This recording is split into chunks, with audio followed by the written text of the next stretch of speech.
پیش چشمم میزنی پر پر خجالت میکشم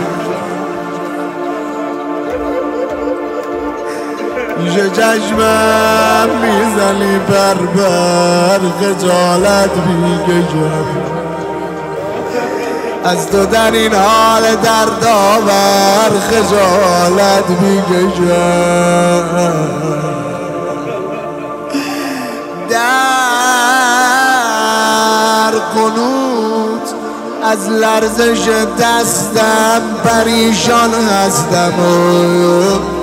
در قیام از سوره کوثر خجالت میکشم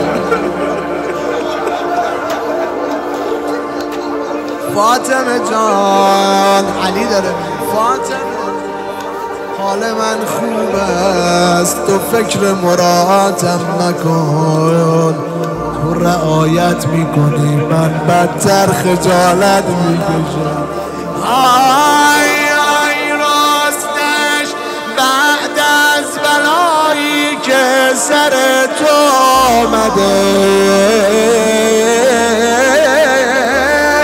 هر که میگوید به من حیدر خجالت میکشم هر که میگوید به من